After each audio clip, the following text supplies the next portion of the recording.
All right.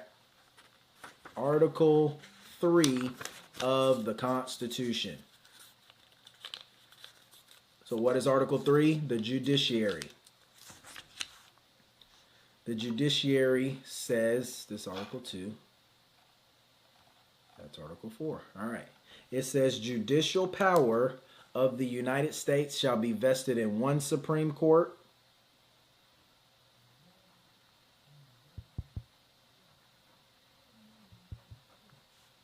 and such inferior courts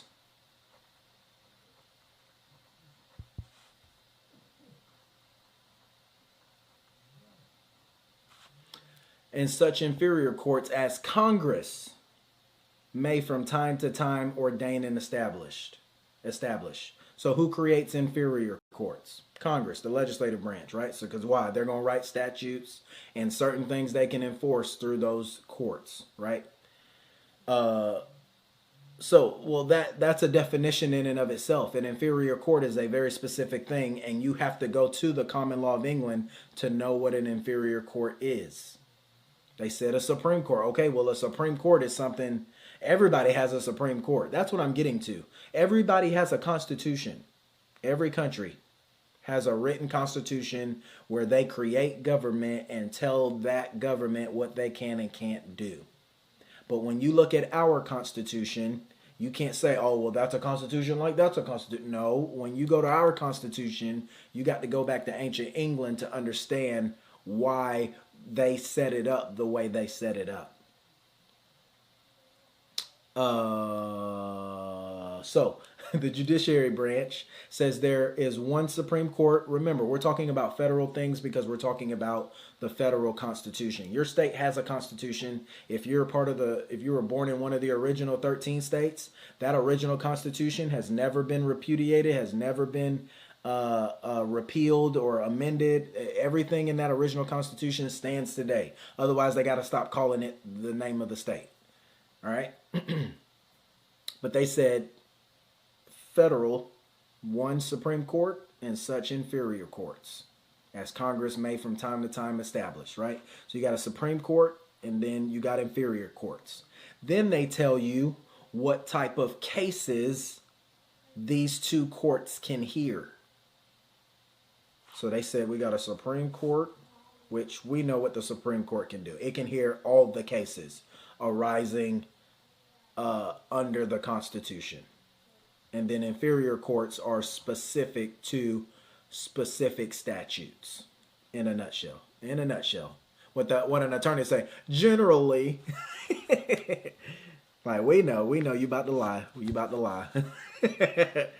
All right, now they go over the cases. This is Article 3, Section 2.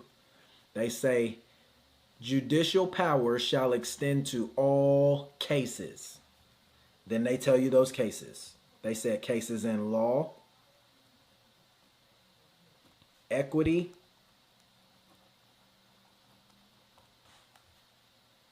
they said arising under the Constitution, so constitutional laws.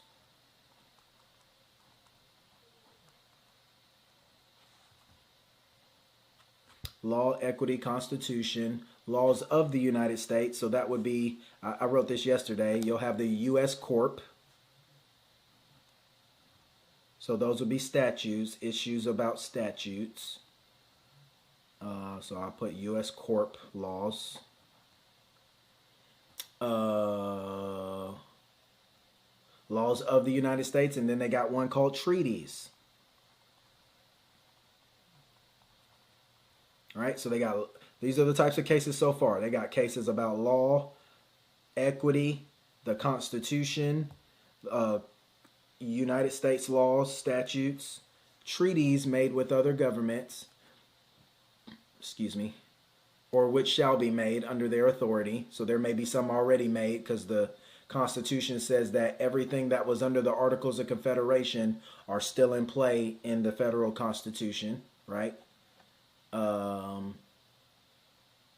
Cases affecting ambassadors, public ministers, consuls. I keep that under treaties in my head. And then they say to cases affecting admiralty.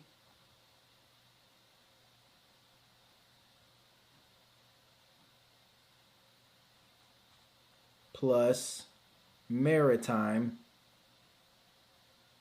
jurisdiction. Then they say controversies which the United States shall be a party. I say that's still under the United States laws. And then they got one, controversies between two or more states. So I say state governments, state govs.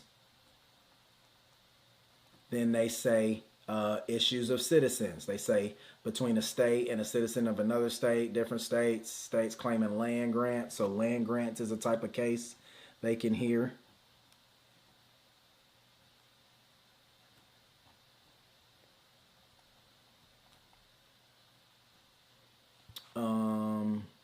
Under different states, between a state and a citizen thereof, foreign states, subjects, or citizens, right?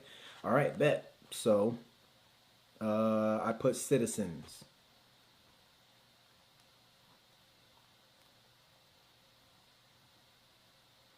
So, and then they say again, in all cases affecting ambassadors, public ministers, consuls. I keep that under treaties and United States laws. They said the Supreme Court should have original jurisdiction because they'll hear all that stuff.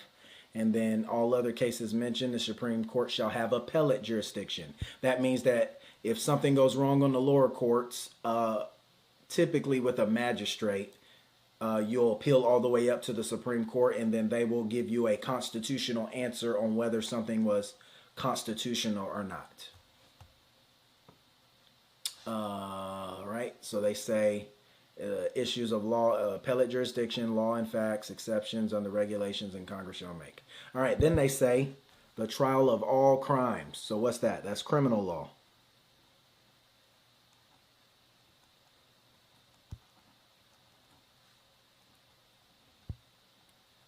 All right. Well, they said 1, 2, 3. Just an abbreviation. 1, 2, 3, 4, 5, 6, 7, 8, 9, 10, 11 types of cases that they say they can hear in the federal Constitution. I know you can't see this, but I wrote it down, right? Okay, well, what did they say? It can hardly be doubted that the Constitution is predicated upon the existence of the common law.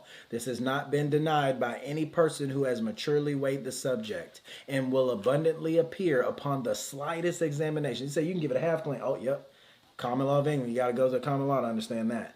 They said the trial of all crimes shall be by jury. They said for the explanation of a trial by jury, you got to go to the common law of England.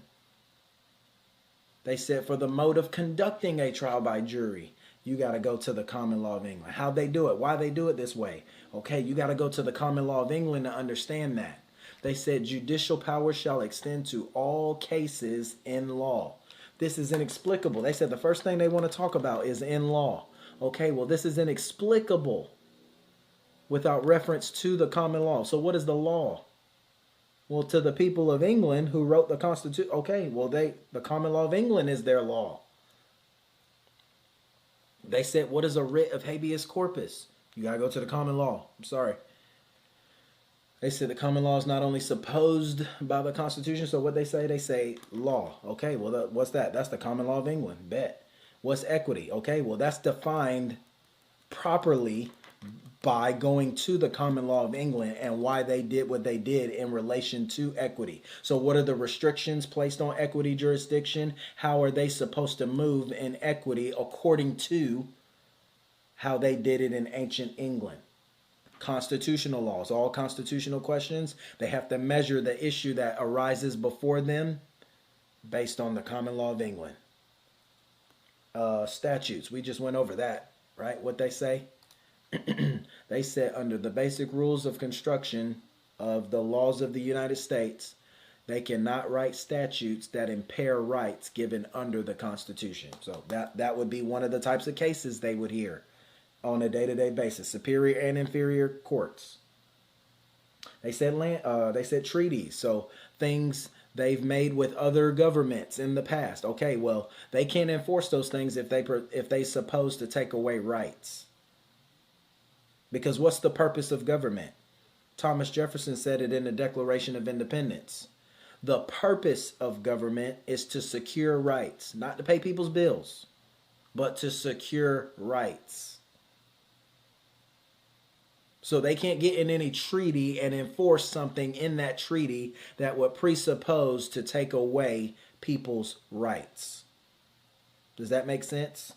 So they say when we start going over treaties and we measure them against the constitutionality of an issue, okay, well, we got to go to the common law of England to see how they did things.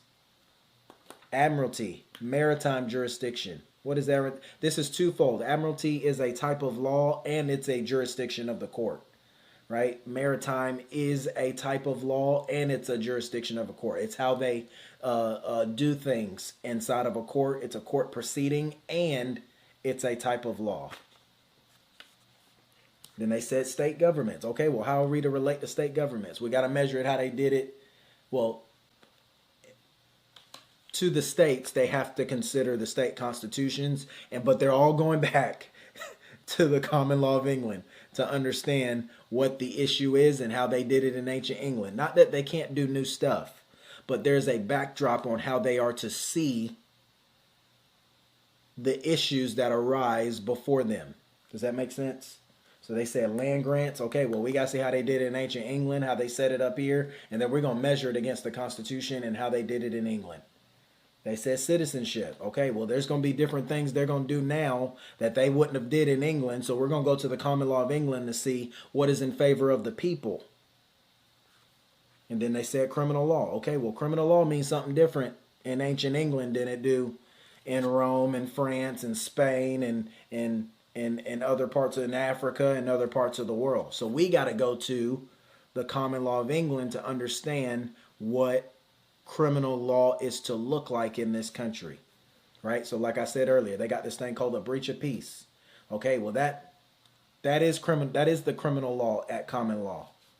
A breach of peace is a very specific phrase. That's not some random sentence they put in there. They knew exactly what they were talking about when they said the word breach of peace or breach of the peace. See, they say we got, I think it's in the Bill of Rights. Let's go to the Bill of Rights real quick.